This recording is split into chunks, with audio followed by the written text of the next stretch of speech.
Hey guys, and welcome back to another episode of Kicked. I'm Amy Elise Brader, and we're exploring the wild, weird, and wonderful world of gaming on Kickstarter. We've got 4 new games to talk about today, 3 of which have already hit their funding goals, but they have some interesting stretch goals in the future. So without further ado, let's get started. Our first game on the list is Zenzizenic. Zenzizenic. It's a little bit of a mouthful to say, but this game caught my eye almost immediately. It's kind of a bullet hell style twin stick shooter, and I think the most appealing part of this game is definitely the graphics. It's a very contrast filled minimalist style, which is definitely an eye-catching element. The campaign is just pretty much to fund the last little bit of development. The game already has a little demo out that you can give it a shot, and they've gotten some good press already.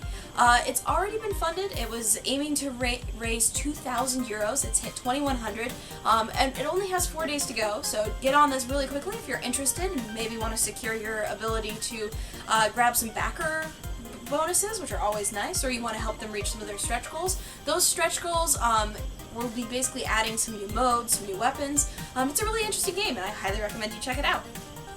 Next up is Witchmarch, which is an action RPG that has you taking the roles of a team of 4 detectives set in the 1920s, where you're basically trying to solve a string of crimes, and there may be some supernatural elements mixed in.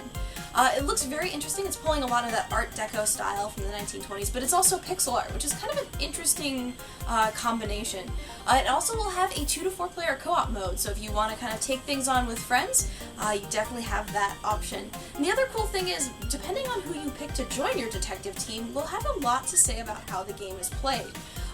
Because you have a couple different characters that you can choose from to make up that team of 4 detectives, they may or may not all get along. Basically, by picking different character types, you'll be able to play around with personalities and see how things go, depending on who's around. They actually just got funded. Their goal was 50,000 pounds, not dollars, I keep tripping up there, but they're actually at 57,800 pounds, and they have a couple more stretch goals to hit. They have 15 days to go. They're hoping that they'll be able to add in alternate perks for all the characters, add in new modes such as like a hardcore or freelance mode, which will probably let you play things out of order, as well as the ability to unlock a few more characters. And they do have shown what those characters are, so if you're interested in checking that out, again, check out their Kickstarter page. Our next game has a very interesting concept. It's called SuperHot, and you're playing with time. It's a first-person shooter, but the key to this is, it's got a little bit of strategy involved. As you discover, every time you move, time moves. Stand still, nothing happens. But you'll have the ability to essentially constantly be playing in bullet time, and you'll be able to watch as bullets slowly whiz by your head, and your goal is to find a weapon and take out everyone shooting at you. It's already reached its first 2 stretch goals, which is pretty awesome, and they're hoping to pay for some more levels, better animations, more types of weapons, and an endless mode. And they're also hoping to add Oculus Rift support, so you can look forward to that if it gets funded even further. Its initial goal was only $100,000, and this is a game that started as just something out of the first-person shooter game development jam. Kind of humble beginnings. Because they've already reached those first couple stretch goals, their next goals are going to be a replay mode, which will allow you to see everything you just did, fast motion, slow motion, get a little chance to play with it. That's going to be unlocked at $200,000, and they'll also have a New Game Plus mode at $230,000. So go back it and unlock those extra goals. Our final game is a fully moddable MMO called Shards. The developers of Shards are kind of saying, we're going to create this game and then give it back to the community. And this shows in a lot of the decisions they're making with the game's development. They're hoping to supply both community servers as well as official servers, and they'll leave it open so you can create your own server if you want on your own. They'll have changeable rule sets, so depending on the server you're on, you could have everything from more PvP-focused servers, role-playing servers, which kind of seem pretty standard, but they're also hoping to put out a balanced game world option as well as a permadeath option, so if you want to be a really hardcore player, that is definitely something you may want to look into.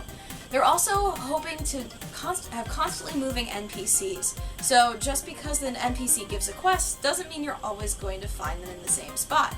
Some will wander throughout the town, stopping in shops or taverns, or you may have someone who you'll actually see go around and farm. Hey, that farm owner actually is going and doing work on their farm.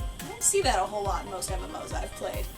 There's also no set character classes, so it's up to you to kind of decide what exactly kind of character you want.